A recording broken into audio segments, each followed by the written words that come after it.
প্রিয় স্টুডেন্ট, সবাইকে শুভ দীপাবলির প্রীতি শুভেচ্ছা। আজকে আমি তোমাদের যে বিষয়টা পড়াবো সেটা হচ্ছে পরমাণু নিউক্লিয়াসের তেজস্ক্রিয়তা। তেজস্ক্রিয়তা সম্পর্কে বিষয়টি ভালো করে জানতে হলে আজকে আমি যে বেসিক ধারণা তোমাদের দেবো সেটা খুব ভালো করে বুঝে নিতে হবে। আর এটা বুঝে নিলেই আশা করি পরবর্তী যে ক্লাসগুলো হবে সেটা তোমরা খুব ভালোই বুঝতে পারবে। তাহলে চলো শুরু করি আজকের বিষয় তেজস্ক্রিয়তা।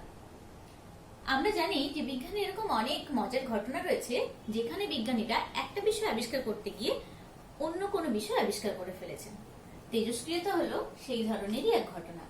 1896 খ্রিস্টাব্দে বিজ্ঞানী হেনরি বেকারেল এক্স রশ্মি প্রতিপ্রভা সম্পর্কে গবেষণা করতে গিয়ে তিনি তেজস্ক্রিয়তাটি আবিষ্কার করে ফেলেন। দেখেন যে এক অদৃশ্য রশ্মি নির্গত হচ্ছে এবং সেই রশ্মির নির্গমন বাহ্যিক কোনো প্রভাবের দ্বারা প্রভাবিতই হচ্ছে না। পরবর্তীকালে যদিও 1902 খ্রিস্টাব্দে বিজ্ঞানী পিয়ের কুরি এবং মাদাম কুরি, যাদেরকে কুরি দম্পতি বলা হয়, এবং রাদারফোর্ড এই তেজস্ক্রিয়তার প্রকৃতি সম্পর্কে গবেষণা চালিয়েছেন। প্রথমে হেনরি বেকারেল যখন তেজস্ক্রিয়তা আবিষ্কার করলেন, তিনি দেখলেন যে তেজস্ক্রিয়তা হলো এমন এক ধর্ম যে ধর্মের জন্য কোন মৌল থেকে ইউরেনিয়ামের মতো এক মৌল যার ভর সংখ্যা 236 এবং পারমাণবিক সংখ্যা 92, এই ধরনের মৌলের থেকে দেখা গেছে স্বতঃস্ফূর্তভাবে অর্থাৎ এমনি এক অদৃশ্য রশ্মি নির্গমন হচ্ছে এবং নির্গমনের ফলে মৌলটার ইউরেনিয়াম থাকছে না, অন্য নতুন মৌলের সৃষ্টি হয়ে যাচ্ছে। এটা বিজ্ঞানী হেনরি বেকারেল যখন পর্যবেক্ষণ করলেন, তিনি এটা নিয়ে তখন আরো বেশি গবেষণা চালিয়ে যেতে লাগলেন। কিন্তু তিনি করতে চেয়েছিলেন এক্স রশ্মি সম্পর্কিত গবেষণা। এবং পরবর্তীকালে কুরি দম্পতি মাদাম কুরি এবং পিয়ের কুরি যে সমস্ত মৌলের তেজস্ক্রিয়তা ধর্ম আবিষ্কার করলেন সেটা হচ্ছে পোলোনিয়াম, রেডিয়াম, এবং দেখা গেছে যে পোলোনিয়াম মৌলের তেজস্ক্রিয়তা ইউরেনিয়াম মৌলের তেজস্ক্রিয়তার প্রায় 1000 গুণ এবং রেডিয়াম মৌলের তেজস্ক্রিয়তা ইউরেনিয়াম মৌলের তেজস্ক্রিয়তা প্রায় 10 লক্ষ গুণ। ইউরেনিয়ামের থেকে রেডিয়ামের তেজস্ক্রিয়তা কত বেশি নিশ্চয়ই বুঝতেই পারছো। ইউরেনিয়ামের থেকে 10 লক্ষ গুণ বেশি রেডিয়ামের তেজস্ক্রিয়তা।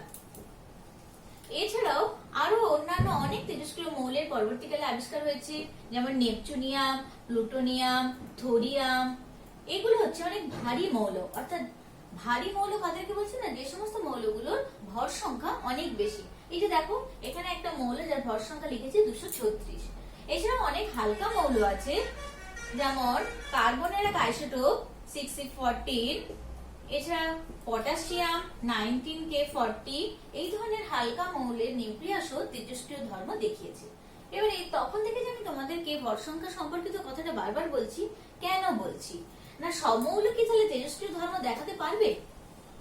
যদি দেখাতে পারতো তাহলে আমি পার্টিকুলার এই কিছু কিছু মৌলের কেন নাম বলছি, বারবার তো বলতাম যে সব মৌলই। কিন্তু না, সব মৌল তেজস্ক্রিয় ধর্মটা দেখাতে পারবে না। যে সমস্ত মৌল কথাটা বলছি, তাহলে কোন মৌলগুলো না, যে সমস্ত মৌলের ভর সংখ্যা অর্থাৎ অ্যাটমিক নাম্বার 210 এর সমান বা তার থেকে বেশি, সেই সমস্ত মৌলগুলো সাধারণত তেজস্ক্রিয় ধর্ম প্রদর্শন করবে। তাহলে কখন এই তেজস্ক্রিয় ধর্ম প্রদর্শনটা তাদের বন্ধ হয়ে যাবে না, তেজস্ক্রিয় তার ঘটনাটা আসলে কি সেটা এবার একটু জেনে নিই। আমরা জানি কোন মৌলের পরমাণুর দুটো অংশ থাকে। একটা হচ্ছে পরমাণুর মধ্যস্থ অংশ, যেখানে ধনাত্মক তড়িৎগ্রস্ত প্রোটন এবং নিস্তড়িত কণা নিউট্রন থাকে, এবং পরমাণুর বাইরের কক্ষপথ, যেখানে নেগেটিভ তড়িৎগ্রস্ত ইলেকট্রন কণা থাকে। আমরা এর আগে রাসায়নিক বন্ধন চ্যাপ্টারে জেনে এসেছি, অর্থাৎ রাসায়নিক বিক্রিয়া সংক্রান্ত ঘটনাতে জেনেছি, যখন রাসায়নিক বিক্রিয়া ঘটে তখন সেই রাসায়নিক বিক্রিয়ায় কোনো পরমাণুর যে কক্ষপথ যাতে ইলেকট্রন থাকে, সেই কক্ষপথে থাকা যোজ্যতা ইলেকট্রনগুলো সাধারণত রাসায়নিক বিক্রিয়া অংশগ্রহণ করে এবং রাসায়নিক বিক্রিয়া অংশগ্রহণ করার ফলে নতুন যৌগের সৃষ্টি হয়। কিন্তু এখানে তেজস্ক্রিয়তা এমন এক ঘটনা যেখানে রাসায়নিক বিক্রিয়ার মতো ইলেকট্রনের কোনো অংশগ্রহণ নেই, অর্থাৎ পুরো ঘটনাটাই নিউক্লিয়াস কেন্দ্রিক। তাই তেজস্ক্রিয়তাটাকে নিউক্লিয় ঘটনা বলা হয়। নিউক্লিয়াসের মধ্যে অবস্থিত এই প্রোটন এবং নিউট্রনেরই কিছু কারণও রয়েছে, যার ফলে নির্গত হচ্ছে এই অদৃশ্য রশ্মি। তাহলে কিভাবে নির্গত হচ্ছে সেটা আমরা এবার একটু পরেই জেনে নেব। তেজস্ক্রিয় মৌলের প্রকৃতি সংক্রান্ত গবেষণা যখন কুরি দম্পতি করতে শুরু করলেন, ওনারা দেখলেন যে তেজস্ক্রিয় রশ্মির মধ্যে 3 প্রকৃতির রশ্মি রয়েছে। একটা হচ্ছে ধনাত্মক কণার স্রোত, যাকে আমরা বলছি আলফা রশ্মি, একটা হচ্ছে ঋণাত্মক কণার স্রোত, যাকে বলছি বিটা রশ্মি, এবং একটা হচ্ছে নিস্তড়িত, যে তরঙ্গের আকারে অর্থাৎ শক্তি নির্গত হচ্ছে, যেটা হচ্ছে তড়িৎ চুম্বকীয় তরঙ্গ গামা রশ্মি। তাহলে কিভাবে এই আলফা, বিটা এবং গামা রশ্মি নির্গত হচ্ছে সেটা আমরা জেনে নেব। আলফা রশ্মির যদি কথা বলি, স্বাভাবিকভাবে আমাদের মনে আসছে কেন হবে না, যেহেতু পরমাণু নিউক্লিয়াসের মধ্যে আছে ধনাত্মক তড়িৎগ্রস্ত প্রোটন, তাহলে নিশ্চয়ই নিউক্লিয়াসের যেহেতু বিঘটন ঘটছে তেজস্ক্রিয় ঘটনার মধ্যে, তাহলে এই পরমাণুর মধ্যে নিউক্লিয়াসের মধ্যে থাকা প্রোটনটাই নিশ্চয়ই ভেঙে যাচ্ছে, যার ফলে তৈরি হচ্ছে পজিটিভ কণার স্রোত হিসেবে আলফা রশ্মি। আর যে নিস্তড়িত কণা রয়েছে নিউট্রন, সেই নিউট্রনের হয়তো বিঘটনের ফলে সৃষ্টি হচ্ছে গামা রশ্মি। কিন্তু যদি এটাকেও স্বাভাবিকভাবে ধরে নিই, আমি পরের কথা বলছি, সত্যি কি নিউট্রনের বিঘটনের ফলে গামা রশ্মির সৃষ্টি হচ্ছে না অন্য কোনো ভাবে, আমি এখন ধরে নিলাম হয়তো হচ্ছে। কিন্তু এই নেগেটিভ তড়িৎগ্রস্ত কণার স্রোত যে বিটা রশ্মি, সেটা আসছে কোথা থেকে? কারণ নিউক্লিয়াসের মধ্যে তো কোনো নেগেটিভ কণা ছিল না। নেগেটিভ কণা বলতে ইলেকট্রন পরমাণুর মধ্যে, সেটা রয়েছে নিউক্লিয়াসের বাইরের কক্ষপথে। তাহলে কোথা থেকে আসছে এই নেগেটিভ তড়িৎ কণার স্রোত বিটা রশ্মি, সেটা আমরা জানবো। তার আগে জেনে নিই যে যখন কোনো মৌলের নিউক্লিয়াস থেকে স্বতঃস্ফূর্তভাবে এই ধরনের অদৃশ্য রশ্মির বিকিরণ হতে থাকে, তখন সেই ধর্মটা যে প্রদর্শন করে সেই মৌলটাকে বলছি আমরা তেজস্ক্রিয় মৌল, এবং এই যে ঘটনাটা ঘটছে তাকে বলছি আমরা তেজস্ক্রিয়তা। এবং আগেই বলেছি যে বাহ্যিক কোনো প্রভাবের দ্বারা, অর্থাৎ তাপমাত্রা বা তড়িৎ অবস্থা, চৌম্বকত্ব, এই সমস্ত কোনো প্রভাবের দ্বারাই তেজস্ক্রিয়তার কোনো পরিবর্তন ঘটে না। এমনকি কোন তেজস্ক্রিয় মৌল যদি রাসায়নিক বিক্রিয়াতে অংশগ্রহণ করেও, সেই রাসায়নিক বিক্রিয়া অংশগ্রহণের ফলে যদি নতুন যৌগের সৃষ্টিও হয়, সেই যৌগের সৃষ্টি হলেও এই মৌলটা কিন্তু তেজস্ক্রিয় ধর্মের কোনো পরিবর্তন ঘটে না। তাহলে এখান থেকে আমরা পরিষ্কার বুঝতে পারছি যে তেজস্ক্রিয়তার সঙ্গে রাসায়নিক বিক্রিয়া অর্থাৎ ইলেকট্রন ঘটিত কোনো যোগাযোগ নেই। শুধুমাত্র যেটা রয়েছে সেটা হচ্ছে গিয়ে পরমাণুর নিউক্লিয়াসের ঘটনা, অর্থাৎ পরমাণুর নিউক্লিয়াসটারই বিঘটন হয়ে অর্থাৎ ভেঙে গিয়ে নতুন মৌলের সৃষ্টি করছে তেজস্ক্রিয় ঘটনার মধ্য দিয়ে। যে সমস্ত মৌলের এই বিঘটন ঘটে তেজস্ক্রিয় ধর্মের দ্বারা, সেই মৌলকে আমরা বলছি জনক নিউক্লিয়াস বা প্যারেন্ট নিউক্লিয়াস। প্যারেন্ট থেকেই সন্তান বা সন্ততির সৃষ্টি হয়, তাই যে সমস্ত মৌলের তেজস্ক্রিয় বিঘটন ঘটে তাদেরকে আমরা বলছি জনক বা প্যারেন্ট নিউক্লিয়াস, এবং তার ফলে যে মৌলের সৃষ্টি হচ্ছে তাকে আমরা বলছি দুহিতা নিউক্লিয়াস বা ডটার নিউক্লিয়াস। দুহিতা নিউক্লিয়াস বা ডটার নিউক্লিয়াস। এবার আমার প্রশ্ন হলো যে কোন মৌল, অর্থাৎ বললাম যাদের ভর সংখ্যা 210 এর সমান বা তার থেকে বেশি, তারা তেজস্ক্রিয় ধর্ম প্রদর্শন করছে, তাহলে সেটা কতক্ষণ প্রদর্শন করবে? চলতেই থাকবে কি এই ঘটনা? না, চলতে থাকবে না। যখন দেখা যাবে ভর সংখ্যা 210 এর থেকে কমে গেছে, নিউক্লিয়াসের বিঘটন ঘটে ঘটে, আমরা জানি ভর সংখ্যা মানে প্রোটন এবং নিউট্রনের সমষ্টিকেই বলা হয় ভর সংখ্যা। কোন পরমাণুর নিউক্লিয়াসে উপস্থিত মোট প্রোটন এবং নিউট্রন সংখ্যাই হচ্ছে ভর সংখ্যা। তাহলে যখন সেই ভর সংখ্যা 210 এর কমে যাবে, তখন আর মৌলটা কোনো তেজস্ক্রিয় ধর্ম প্রদর্শন করবে না। দেখা গেছে সর্বশেষ যে মৌল পরিণত হয় তেজস্ক্রিয় বিঘটন ঘটে ঘটে, সেটা হচ্ছে লেড, পিবি, যার পারমাণবিক সংখ্যা হচ্ছে 82 এবং ভর সংখ্যা 206। দেখতেই পাচ্ছ তোমরা, এখানে ভর সংখ্যা 210 এর কমে গেছে। লেড বা পিবিতে ঘটছে। লেড হচ্ছে এমন একটা মৌল যার উপর তেজস্ক্রিয়তার কোনো প্রভাব পড়ে না। লেড এমন একটা মৌল যার উপর তেজস্ক্রিয়তার কোনো প্রভাব পড়ে না, বা পারমাণবিক কোনো বিস্ফোরণ বা বিভাজনের কোনো রকমের প্রভাব পড়ে না। সেই জন্যই বিজ্ঞানীরা যখন তেজস্ক্রিয়তা সম্পর্কিত গবেষণা করেন, ওনারা লেডের প্রসাব করে থাকেন, যাতে ওনারা কোনোভাবেই ক্ষতিগ্রস্ত না হতে পারেন। লেড সেটা প্রতিরোধ করে দেয়, কারণ তেজস্ক্রিয়তার কোনো প্রভাব লেডের উপর পড়ে না। এবার আমরা আসি তাহলে যে এই যে একটু আগে বললাম, ওই ধনাত্মক তড়িৎগ্রস্ত কণা আলফা, ঋণাত্মক তড়িৎগ্রস্ত বিটা এবং নিস্তড়িত কণা যে গামা কিভাবে সৃষ্টি হচ্ছে তেজস্ক্রিয় রশ্মির মধ্যে, অর্থাৎ নিউক্লিয় বিঘটন কিভাবে ঘটছে যার ফলে এই ধরনের রশ্মির সৃষ্টি হচ্ছে, সেটা আমরা এবারে জেনে নেব। আমি আগেই বললাম যে পরমাণু নিউক্লিয়াসের মধ্যে থাকছে ধনাত্মক তড়িৎগ্রস্ত কণা প্রোটন এবং নিস্তড়িত কণা নিউট্রন। তাহলে প্রথমে দেখছি আলফা রশ্মির সৃষ্টি। আলফা রশ্মির সৃষ্টি কিভাবে হচ্ছে না, দুটো প্রোটন এবং দুটো নিউট্রন একসঙ্গে যখন বিঘটন ঘটে তখনই সৃষ্টি হয় একটা আলফা রশ্মি। খুব ভালো করে মন দিয়ে শোনো, দুটো প্রোটন এবং দুটো নিউট্রনের বিঘটন ঘটলেই সৃষ্টি হয় আলফা রশ্মি। কিভাবে সেটা আমরা এবার একটু দেখে নিই, সত্যি সেটা ধনাত্মক হচ্ছে কিনা। দেখো, প্রোটন হচ্ছে ধনাত্মক, নিউট্রন নিস্তড়িত, তার মানে নিশ্চয়ই এটাই হলো ধনাত্মক কণার স্রোত। এবারে তাহলে এই আলফা যে রশ্মিটা নির্গত হলো সেই রশ্মিটার ভর কেমন হবে, তার প্রকৃতি মানে আধানের প্রকৃতি কেমন হবে সেই সম্পর্কে আমরা জেনে নিই। আধানের প্রকৃতি দেখতেই পেলাম ধনাত্মক আধান এবং তার ভর।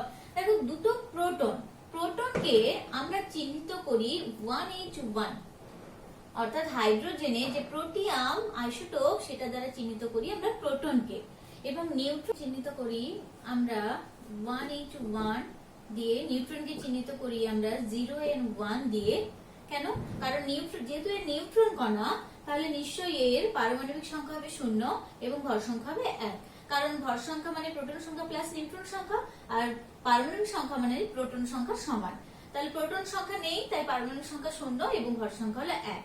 আর প্রোটন সংখ্যা মানে এখানে নিউট্রন নেই, তাই ভর সংখ্যাতে শুধু প্রোটন রইল 1 এবং পারমাণবিক সংখ্যা হলো 1। তাহলে 1 2p দুটো প্রোটন এবং দুটো নিউট্রনের বিঘটনের ফলে সৃষ্টি হচ্ছে আলফা কণা। যদি সৃষ্টি হয় সেক্ষেত্রে আমরা কি কি পাচ্ছি, দুটো প্রোটন এবং দুটো নিউট্রন, যেহেতু এখানে দুটো প্রোটন, তাহলে 2 1H1 প্লাস 2 0N1 সমান কি 2 1 2 2 0 0, তাহলে এখানে হলো 2 2 1 2 2 1 2 4, অর্থাৎ যে আলফা রশ্মি, এই যে আলফা রশ্মি পাচ্ছি সেটা হচ্ছে 2 এটা হচ্ছে 4 2 আলফা 4, মানে এইটা আমরা আলফা রশ্মিটা তার মানে দেখতে পাচ্ছি। আমরা যদি হিলিয়াম মৌল নিয়ে আসি, হিলিয়াম মৌলের 2He4, অর্থাৎ আলফা রশ্মি প্রকৃতপক্ষে হিলিয়াম কণার স্রোত, এবং হিলিয়ামের সঙ্গে আমি একে সাদৃশ্য করতে পারলাম 2He4, যার পারমাণবিক সংখ্যা হচ্ছে 2 এবং ভর সংখ্যা 4, 2 পারমাণবিক সংখ্যা এবং ভর সংখ্যা বিশিষ্ট।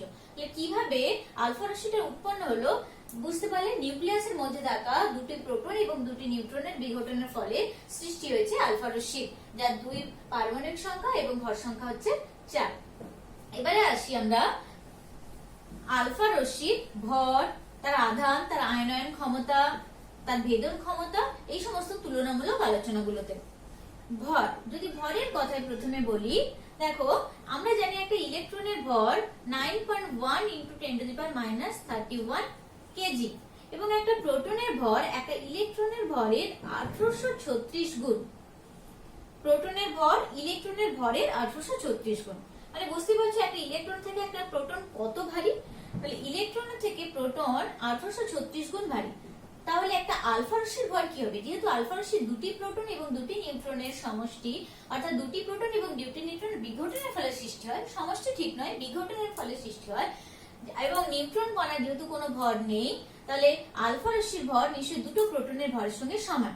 তাহলে একটা প্রোটনের ভর যদি ইলেকট্রনের ভরে 1836 গুণ হয়, তাহলে দুটো প্রোটনের ভর হবে 2 × 1836 ইন্টু ইলেকট্রনের ভর 9.1 × 10⁻³ কেজি। আশা করি বুঝতে পেরেছো। এবার আধান, আধানে যাই। আধানের প্রকৃতি কি না, আধানের প্রকৃতি বুঝতে পেরে আগেই বললাম, নিউট্রন যেহেতু নিস্তড়িত কণা এবং প্রোটন ধনাত্মক তড়িৎগ্রস্ত কণা, তাহলে আলফা রশ্মি আধানের প্রকৃতি ধনাত্মক, তাই আলফা ধনাত্মক কণার স্রোত। কিন্তু আধানটা কত না, একটা ইলেকট্রনের আধান 1.6 × 10⁻19 কুলম্ব, এবং আমরা জানি যে একটা পরমাণুর মধ্যে ইলেকট্রনের আধান এবং প্রোটনের আধান সমান, শুধুমাত্র তারা বিপরীত তড়িৎগ্রস্ত। ইলেকট্রন নেগেটিভ তড়িৎগ্রস্ত এবং প্রোটন হচ্ছে পজিটিভ তড়িৎগ্রস্ত, এবং দুজনের আধান সমান বলেই পরমাণু নিস্তড়িত হয়। কারণ একটা পরমাণুর মধ্যে নিউক্লিয়াসে থাকা প্রোটনের সংখ্যা এবং নিউক্লিয়াসের বাইরের কক্ষপথে থাকা ইলেকট্রনের সংখ্যা সমান এবং তাদের আধানও সমান, শুধুমাত্র তারা একজন ঋণাত্মক তড়িৎগ্রস্ত এবং একজন ধনাত্মক তড়িৎগ্রস্ত, তাই পরমাণু নিস্তড়িত হয়। তাহলে একটা প্রোটনের আধান কত, 1.6 × 10⁻19 কুলম্ব। যেহেতু আলফা রশ্মি দুটি প্রোটনের সমান, দুটি প্রোটনের বিঘটনের ফলে সৃষ্টি, এবং নিউট্রন কণা যেহেতু নিস্তড়িত, তাহলে আলফা রশ্মির আধান নিশ্চয়ই দুটো প্রোটনের আধানের সঙ্গে সমান হবে, অর্থাৎ 2 × 1.6 × 10⁻19 কুলম্ব, 10⁻19 কুলম্ব। এরপরে আসি আয়নায়ন, গ্যাস আয়নায়ন ক্ষমতা। আয়নায়ন ক্ষমতাটা কেমন হবে না, আলফা রশ্মিকে যদি কোনো গ্যাস টিউব, ধরো এটা একটা টিউব, তার মধ্যে গ্যাসীয় কণা রয়েছে এবং এর মধ্যে দিয়ে যদি আমি আলফা রশ্মিকে চালনা করি, আলফা রশ্মিগুলো যে সমস্ত গ্যাসীয় কণার সঙ্গে সংস্পর্শে সংঘাত ঘটবে তাদেরকে আয়নিত করবে। এবং কি আয়নে আয়নিত করবে? নিশ্চয়ই ধনাত্মক আয়নে আয়নিত করবে, কারণ আলফা ধনাত্মক কণার স্রোত। তাহলে সেই আয়নন ক্ষমতাটা কেমন হবে? যেহেতু আলফা রশ্মি আমি দেখলাম দুটো প্রোটনের বিঘটনের ফলে, আধানের ক্ষেত্রে বলছি কারণ নিউট্রনের যেহেতু কোনো আধান নেই, ইলেকট্রনের আধানের সমান প্রোটনের আধান এবং প্রোটনের আধানের দ্বিগুণ হচ্ছে আলফা রশ্মির আধান। তাহলে আলফা রশ্মির আধান স্বাভাবিকভাবেই সাধারণত ইলেকট্রন এবং প্রোটনের আধানের থেকেও বেশি, যেহেতু দ্বিগুণ হয়ে গেছে। যেহেতু আধানটা বেশি তাহলে গ্যাস আয়নন ক্ষমতাটাও বেশি হবে। তুলনামূলকভাবে বিটা এবং গামা রশ্মির থেকে আয়নন ক্ষমতা বেশি, বিটা রশ্মির থেকে বেশি আলফা রশ্মির গ্যাস আয়নন ক্ষমতা। এবার আসি ভেদন ক্ষমতাতে। ভেদন ক্ষমতাটা কি না, ভেদন ক্ষমতা হলো ভেদ করার ক্ষমতা। ভেদন ক্ষমতা মানে ভেদ করার ক্ষমতা, এবং ভেদ করতে পারবে কে বেশি না, যার গতিবেগ বেশি। যে বেশি গতিবেগ সম্পন্ন সেই নিশ্চয়ই অনেক বেশি পরিমাণে ভেদ করে যেতে পারবে। এবং গতিবেগ বেশি হবে কখন না, যখন ভর কম থাকবে। যেমন ধরো একটা উদাহরণ বলি, যদি দৌড় প্রতিযোগিতা হয় একটা রোগা পাতলা মানুষ এবং একটা মোটা মানুষের মধ্যে, দুজনের মধ্যে কে বেশি দৌড়তে পারবে? ব্যতিক্রমটাতে না গিয়ে আমি সরাসরি স্বাভাবিক কথাটা বলছি, তোমরা নিশ্চয়ই উত্তর দিবে যে রোগা পাতলা মানুষটা। কেন? কারণ তার ভর বেশি। ভেদন ক্ষমতা নির্ভর করছে ভরের উপর। রোগা পাতলা মানুষটা যেহেতু ভরটা কম মোটা মানুষের তুলনায়, তাই সে নিশ্চয়ই আগে দৌড়বে, অর্থাৎ তার গতিবেগ বেশি হবে। এবং গতিবেগ যার বেশি হবে তার ভেদ করার ক্ষমতাও বেশি। খেয়াল করো, ইলেকট্রনের যা ভর তার থেকে প্রোটনের ভর 1836 গুণ বেশি।